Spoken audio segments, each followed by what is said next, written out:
Yo, what's going on, everybody? It's your boy, Between the Game Sports.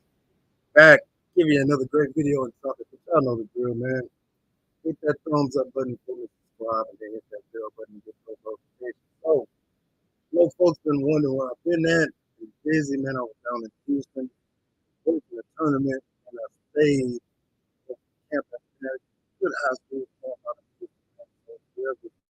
some young kids that's playing basketball called the Southwest Older Campus.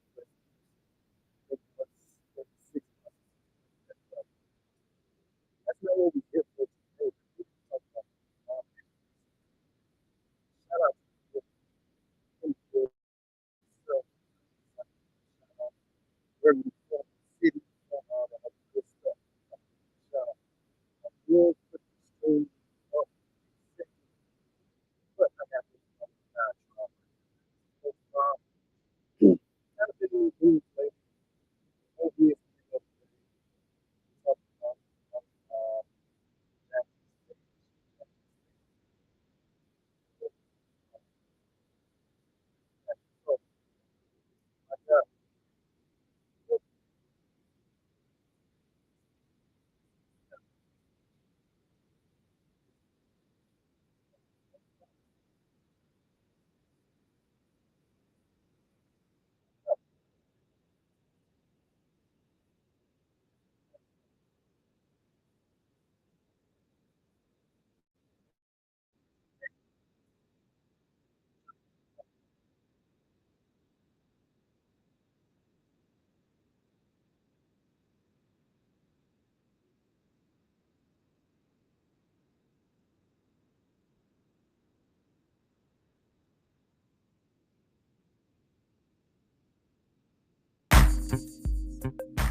they want to, especially if you're like in basketball, if you're a one and done type of kid, they want to make you eligible enough, just enough so you can get through the year and you're done.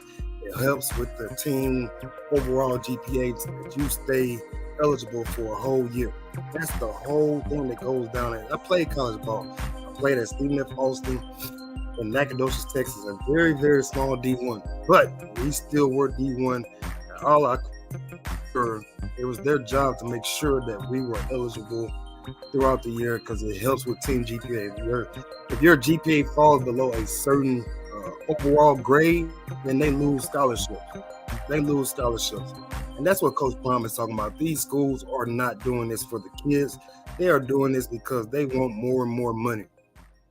And this comes from the notion that the Pac-12, I think it's going back to the Pac-10 with USC and UCLA and somebody else, I think, is leaving that conference to go over to the Big Ten, which Big Ten is going to be like the Big 14 or something like that now. So this is crazy. It's crazy. And the only thing that it helps out with the kids wise, and it's because of the new stuff that's going on, the NIL stuff. That's the only reason for them. But for the overall conference, the colleges, they're getting the bigger money deal. Bottom line. And then they go and ask Coach Prime this on ESPN. I'm gonna put this video up here in a second, where he's talking about it. He's talking about his health. He's talking about a lot of other stuff. If you haven't heard, the XFL was on Jackson State's campus like 2 days ago. They were holding a showcase. The Rock was there. Dwayne Johnson was there, co-owner of the XFL. So this is big news. Gives kids a lot of chance of exposure. I decided to ask Coach Prime about what were his thoughts. What were his thoughts about the Power 5 and the realignment thing? And that's why I put real in the description. I should have put it on the photo. But so I'm gonna play this video for you guys, and y'all can kind of dissect what Coach Prime is talking about here. Again, this realignment is not about the kids. This is about these high-powered schools like the USC, Oregon, Alabama. This is why UT is going over to the Big 12. All these things are happening. It's because these dudes they want the money, man. They want the money. Bottom line, man. So I'm gonna let this video ride as soon as I can pull it up, man. I appreciate those who dropped in. Much love. Again, and let me know in the comments, man. Please don't be shy. This is a user-friendly channel. User-friendly channel. So here it is right here. Coach Prime speaking about it. But they wouldn't be invited. They wouldn't have been invited. These kids are doing a wonderful job. I've watched the defense now, the offense getting ready to put on for their cities and their families. This is wonderful, man. I applaud the XFL for choosing us. I'm thankful, appreciative, and happy. Not us as in Jackson State, but us as HBCU. Got you. The college football season is approaching. And he's absolutely right. He's absolutely right. Coach Prime right now is probably the biggest influencer, if not the biggest influencer there is with the movement of the HBCU movement and the SWAC movement and all of these guys deciding to go coach at a HBCU. Coach Prime is the primary reason, and my guy Hoop Jordan said it in his video earlier today, speaking about that. He is basically God sent right now. He was the best thing that happened to HBCU football since Eddie George, Coach Eddie Robinson, the coming from those ilk type of dudes, putting the HBCU culture on the map. Coach Prime is the next one in line, and he's doing an excellent job of what he's doing with this, man. So shout out to Coach Prime. Quickly, the offseason headlines have been dominated by conference realignment. What's your view of all that's been happening in college athletics? Well, you call it realignment. You really call it chasing the bag, and that's all they're doing. They're chasing the bag. So he came right out with it off the rip and said it. You can call it realignment if you want to. And basically what he's saying, as the black folks say, that he's calling BS. If you ever played the game BS in chords, when people are playing and they say, I have four fives, and then the next person like, I have 2 sixes, and then the next person, I got four sevens, and then one person like, man, I got a 7 in my hand. And that's BS. They call BS. So Coach Prime is basically right now calling BS on what they are talking about, man. Shout out to my man Hoop Jargon Media Network. He didn't change his name on me, but y'all go subscribe to my boy's channel. That's a great channel, man. He does a lot of dope things. Basketball, HBCU, has a great podcast with 2 other fellas by Richard Walker and D Brown. They have a great podcast. If you're a Cowboys fan, if you're a Cowboys hater, go to this podcast. It's called Straight No Chaser Dallas Cowboys Podcast. I think I'm saying that right. If not, man, put it in the chat so the folks can see it. But I got 24 points a game. Yeah, inside joke. But yeah, he's basically telling these folks, man, this is BS, man. And I'm not falling for it. I'm not falling for it. So back to the video. Everything with realignment is all about trying to put it nicely because my head coach now. But they're trying to get money, man. So you see what he had to do there? Basically has to kind of bite his tongue and not be, I want to say not being authentic. He's kind of being more politically correct, I guess is what I'm trying to say. Because again, and we all know for folks who follow sports, who play sports heavily and had a chance to go play at a high level at Division I, Division II, or whatever. When you get out of that, when you become a young man or a man, you start to see the stuff between the game, pun intended right there, between the games. Sports, part of the reason why my channel is named that, my company is named that, all this stuff that goes on between the game that a lot of folks don't really recognize to the casual fan, all this stuff that goes on when players are not on the field, when coaches are not on the field, when the lights are not bright, all the other stuff, fans not screaming your name. There's a lot of stuff that goes on between these things that a lot of folks don't see. And him, basically, like my man Hoop Jordan just said, being diplomatic, and that is very correct.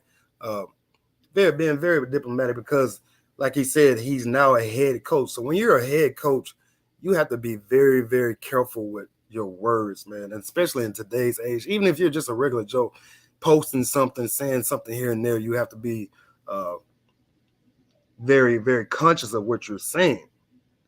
You have to be very conscious of what you're saying. So when you're a head coach and you're have the status of a coach Deion Sanders, you have to be very diplomatic. You have to be very politically correct, man. So shout out to Coach Prime, knowing where he's at.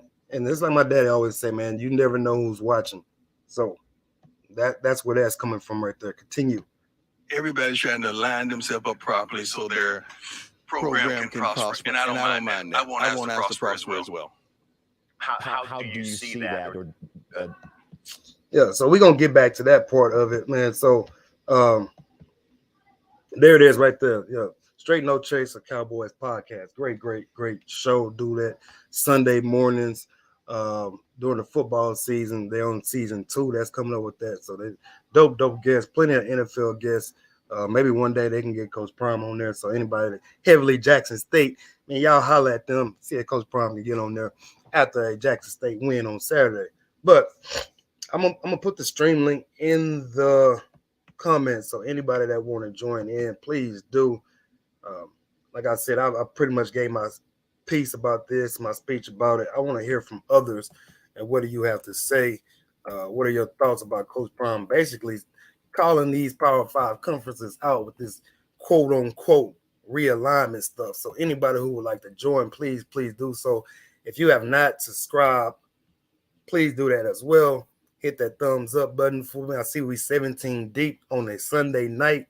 I know it's tough, man. I know a lot of y'all getting ready for work, but y'all taking the time out to listen to me ramble. I appreciate it. I really do, man, because time is something that you can never get back. And my man Hoop Jordan has just checked in the building. What up, man? Will, what's up, man? How you feeling? What's the word, man? I'm good. Yeah, man. I can't I'm not gonna be on for a long time, but I'm here for a good time. Yeah, I'm out here grilling out here at the pool, with the lady. So I like you taking this format because you got a lot of wisdom to impart upon the folks. So yeah, man, this is dope. So from what Coach Prime is saying, he's 100% spot on. Like again, he's being diplomatic. He has an ability to understand. Like he's been in these elite rooms. He knows how corporate entities work, like high dollar corporate entities. And I think that's one of the biggest problems we had with the SWAC is just guys who just don't really have that cachet, who don't really have that experience. And then it just keeps turning over. It doesn't really come from I guess our staying power. It's not justified by guys who know how to deal with people on that level from a corporate standpoint and a media standpoint. Now, Prime, the media, he do that rolling out of bed. But he also has that corporate knowledge. And important what he also said in this video, and we can slow burn this, but he also talked about he plans to dominate the SWAC, which I think is a great statement. Now, to the detriment of my Prairie View Panthers now, part of me don't want to see it quite like that.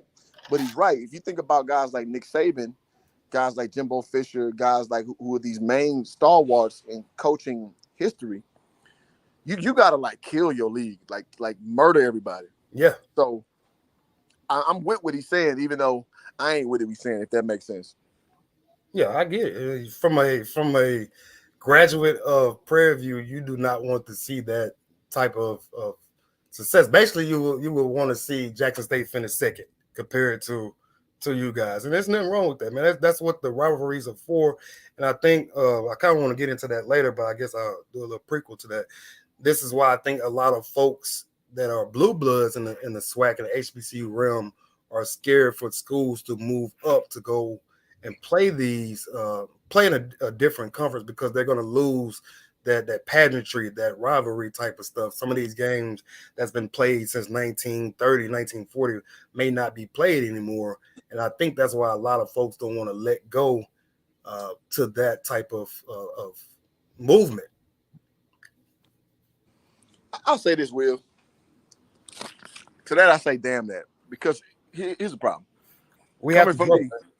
I'm a SWAC alum. Like I put in sweat, tears, blood, twisted ankles, broken nose. I put all that into swac when I played basketball at Prairie View. Mm-hmm. I've been in rooms literally like on the SWAC page. I don't even know if that's even still a thing. Y'all, it was called TSRN Sports at the time, SWAC page, and it was like, man, like I was in the room with the movers and shakers because like it's just a funny cult of personality that goes on with the SWAC on that SWAC page. Mm-hmm. And I got invited into those private rooms. I worked my way into that shit, and you can see how people think. Who are more the older cats who follow the SWAC. I gotta say, there's a lot of old thinking that goes on, and man, and the reality is, man, we can think old all we want to, but until we start thinking outside the box, until we start thinking like progressively, we just gonna be the same old SWAC once Deion goes, man. So I think that it's incumbent upon us with this time right here that we have to take advantage of to make the most of it. So I'm glad that we're moving towards doing that. And we just need to keep on doing that. I think Coach Prime is showing us the way, even though he's an outsider per se, but he's showing us the way. Yeah, and it's like you said, excuse me. As a people, we are scared to try new things, and it's not too far-fetched because trying new things and doing new things is very scary. We don't want to let go of a lot of things, just like a lot of folks don't want to leave their city or they don't want to leave their job. It's the unknown, as my dad would say. The unknown is a very, very scary thing. But if we rewind in the world, per se, history, a lot of things wouldn't have happened if folks didn't go out and try it. So, we're at like you said, this is a time for folks to really, really capitalize this as a culture, as a people, as schools, whatever it may be. This is a time that's right here, right now to capitalize on it, and we can move forward. And I think Jay-Z has a song where he says, man, I can show you how to do this, son, or something like that. So basically, like you said, Deion, even though he's been an outsider, he's showing them how to move in rooms that you probably never even been in before, never even thought of as regular people. So this is a good move, and I'm glad he called him out. Basically, it's BS what he's saying. This realignment is like, oh, we're going to play this school, or we're going for the kids, this and that. Total BS. Shout out to D-Live. D-Live 2010 says, from my understanding, there's some type of voting by committee on 8-3 that will have some major impact for all our schools. Yeah, I'm not in that type of realm of things, man. It may be true. Anytime a school decides to leave a conference, I kind of know that they do have to go through a certain process, through a certain committee, as you say, to kind of pitch their idea of why they want to leave or why they want to join this conference or whatever it may be. D-Lob also says, if I was a coach, I would take that personal. These other coaches need to step up and don't lay down. Yeah, if you're a competitor, Coach, I'm pretty sure Coach Maynard at Alabama A&M is loving this. He loves talking to him. They SWAC weekly interviews, man. That stuff be hilarious, man. Coach Maynard, Coach Willie Simmons. I'm pretty sure all these dudes, man, when you get to that level, you have a certain ego, you have a certain pride about yourself. Like, man, I'm not gonna let this dude try to come in and kick my butt. But I also like what Deion is saying, like, dude, I'm here to dominate and embarrass every single person that steps in front of me. Upping the standard, Will. That's all he's doing is upping the standard, man. Yeah. Because there was no, what a coach I loved in the SWAC is Melvin Spires, man. Melvin Spires remind me of J. Anthony Brown. He used to be on the sideline with a suit. Like, how many football coaches you see on the sideline with a full suit on? Mm-hmm. And the way he was going about his shit was just like, he gonna up the fashion part of looking the part of being a coach, right? Mm-hmm. And that's what I liked about him. And Deion is kind of doing that in a self-promotion standpoint. He's putting these coaches on a level that they ain't never been at. You know what I mean? And putting them, to a standard they never experienced. So that's why I love what Coach Prime is doing so much, man. Yeah, this is unprecedented. But like Coach Prime even tells you, like he created the character of Prime Time in his dorm room, and he's the ultimate I'm trying to think of a person who's been better at marketing themselves other than Deion Sanders. Maybe MC Hammer, um, T.O. maybe. T.O. somebody of that nature. This is really, really dope what he's doing. He's bringing that stardom down to the HBCU level, to the collegiate level. Like Nick Saban is a star. Mhm. He's a star coach. Dabo Swinney, he's a star coach. But they don't have the swagger and personality and understanding of how to, play on words, doing all these different things, playing with your mind, like the trickeration, all that other stuff in the media. They don't have that. But they're more of, blue collar, cutthroat. They say what they want right there, and it's gonna be dry.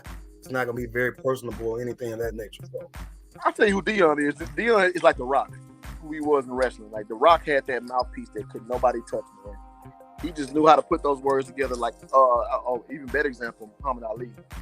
Yeah. Muhammad Ali would promote his own fights, which is writing his own, like the precursor to rap, actually. Mm-hmm. So that's what Muhammad Ali was good at, man. And so Deion is doing this, and I gotta just say, man, because I like to be honest when we talk about subject matter like this. Let's keep it real. With the ESPN, if Coach Prime wasn't at Jackson doing his thing, would they give a shit about what we doing right now? Would they give a shit about filming, Jackson State games and the SWAC media day? Like, and that just made me smile to watch that. ESPN took the time to ask Prime about his thoughts, and then the brother did a good job of spinning it back to like the SWAC. And he also, and I don't know if he played the whole thing in entirety, but he also said that he didn't want to be like, so the subject matter was on Power 5, and then he almost used the word trickle down to the SWAC. He's like, well, I don't want to use that word. It's just, how do you think that affects the SWAC? So I think that it's a correction that's going on where people respect the SWAC on the level it's supposed to be respected at, and not just like a sideshow. So I think that it's a slow burn within the slow burn that's going on with this, man. And I got to give Coach Prime a lot of credit for that, because people are starting to recheck how they evaluate the SWAC and the veracity that they talk about it. And now I want to say this too, and I'll pass it back. Y'all got to know scrutiny's about to come too now. With great adulation comes scrutiny. Mm-hmm. So don't act like little babies. When people start scrutinizing SWAC, that means they care enough to comment. So y'all keep y'all head on a swivel, man, because it's gonna come. Your boy Hoop Jargon told you first. Yeah. It's gonna come. So don't get tight. It comes with territory, man. No, I haven't played the whole thing in its entirety. I will right here in a second. I want to give a shout out to the floor. I think we had got up to like 28. We're down to 20 right now. But appreciate, again, man, it's Sunday night. Some of y'all on the East Coast, I know it's late, getting ready to lay it down. So we appreciate y'all dropping in, man. If you have not, please subscribe to this channel and Hoops Jargon channel. Like this stream. Then once you subscribe, hit that bell button. If you really like what we do, man, hit the Cash App. Cash App is scrolling at the bottom. So we're going to get to the rest of this video, and we'll dissect it from there. As soon as I remove this damn overlay.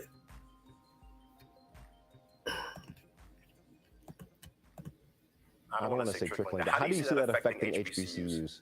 See, there you go, right there. You was just talking about it. Yep, right on target. Right on target, man. That's crazy. It has a tremendous effect. Sooner or later, some of the prominent schools are going to have to make a decision. What do we want to do? Do we want to sit back and adhere to tradition, or we want to put ourselves in a financial situation that our school prospers? You really got to factor that in and weigh those options. It's some tremendous options that a few of the schools are going to be faced with. Yeah, so we was just talking about that. Like, again, the precursor was there.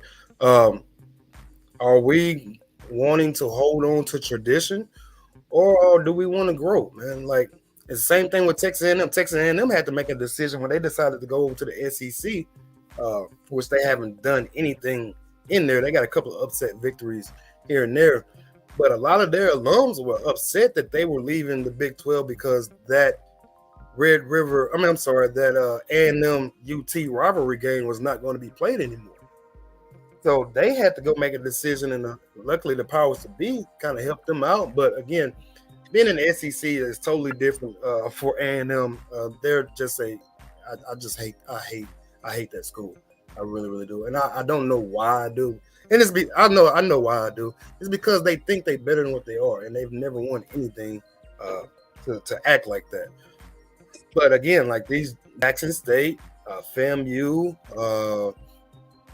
Grambling State, Southern PV, all these schools have to question themselves. Do they want to continue to stay where they're at, or do they want to grow and go give themselves a chance to go play in a bigger school? All these other schools are transferring, realigning, and getting the money from these companies and these sponsors and all these other things. So why can't these other schools do it like as a HBCU school can do it? Because they're scared. Like, I'll be honest, man. Like, as much as we say we won't change, you got to cut teeth with change, man. When you change, you got to like be willing to fail. And I think a lot of people they like to talk about changing, but the reality of the process of changing, you may fall on your face a little bit. You may look a little bad in the process, but you got to be able to accept that as a reality. And I think from my discussions again, being in these rooms talking to elder statesmen in the SWAC, a lot of people are scared. Because, I mean, we don't look bad. I'm like, man, what is there to lose? Because if we're being honest, coming up to this point, SWAC, HBCU sports, for the most part, is pretty irrelevant in the market of sports. So, I mean, damn. So, I hate to quote Donald Trump, but it's like, damn, what you got to lose? You got to lose. Yeah. I want you to address this question right here. Shout out to Shelton Mack. It might be your first time to the channel. Appreciate you, brother. I do have an answer for this, but I'm pretty sure me and you gonna be on the same wavelength with this. He said, "Why is everybody wanting Jackson State to move up to the FBS? Why not move the whole SWAC?" Well, it's just what the point I was making is that, like, y'all gotta understand in these factions of these HBCUs, man, it's a lot of people just want things to kind of go along to get along. That's all I've known. That's all I've seen. And we talking about the Board of Regents. We talking about alumni backers at some schools who don't pitch nothing but still have a voice, right?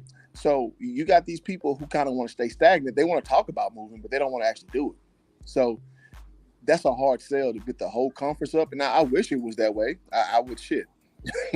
But if you look at it, though, let's be honest. Teams that moved up from the CS to FBS, let's look at Stephen F. Austin. Mm-hmm. The whole conference didn't move up. Sam Houston, the SFA did. Yep. And before that, Texas State did. So it's not feasible to move a whole conference up. It's just not. Well, not that's not feasible. It's not.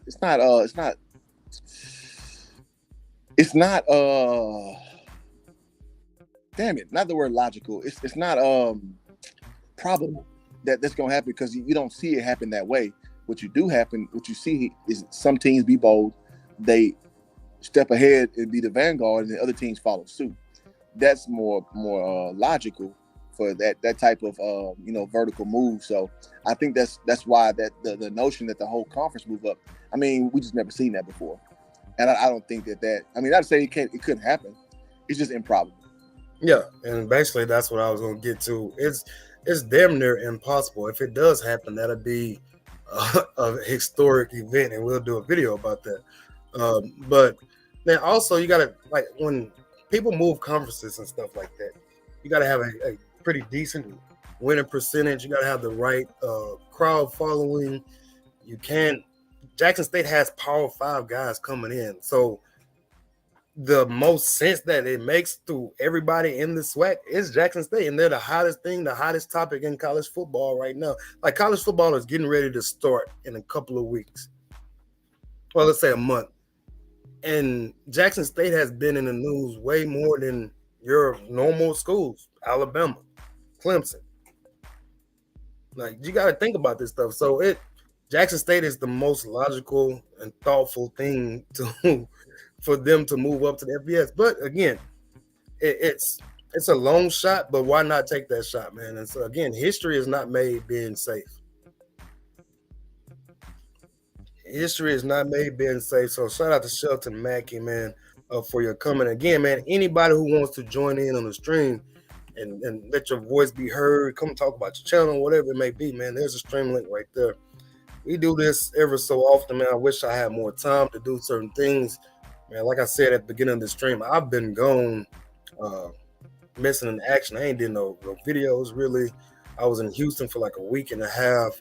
Did a great tournament out there, and then I did a basketball camp. So I ain't had a chance to do a lot of stuff. And I'm about to move this weekend, so I have to move to a different place. So it's been crazy. But this Power 5 realignment stuff, it's not for the kids. And I want to add on that some of these schools or some of these conferences are probably trying to stay ahead of the game, man. Like it's like when we figure out something, like now we have the wave of Coach Prime, Coach George at Tennessee State, Coach Eddie Robinson at Alabama State, Willie Simmons at FAMU, Eric Dooley at Southern.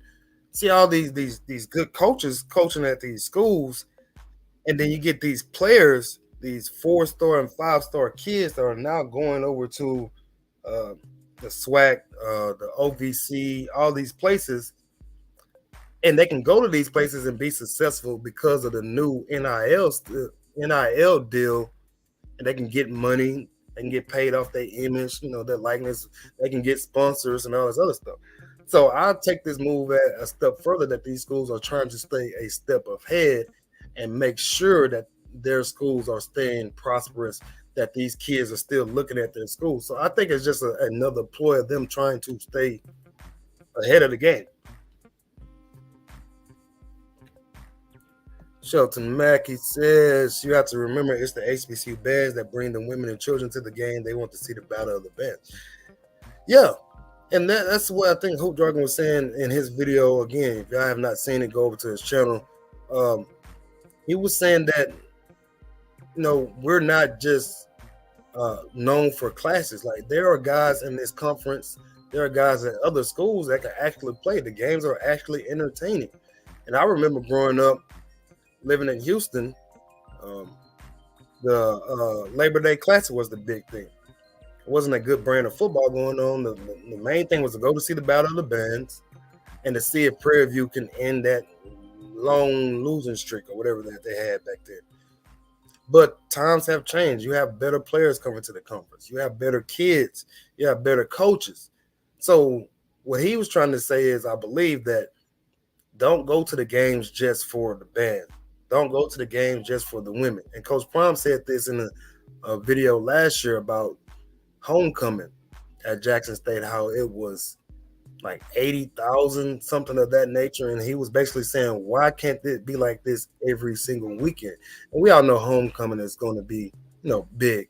But for the most part, if you're a fan of a team, you should be able, especially if you live in that area, you should be able to go to it and watch that team play, man, not just at homecoming, because there's a good brand of football that's going on right now at Jackson State, at FAMU, Bethune-Cookman. Even though they had a poor record last year, they were in a lot of games.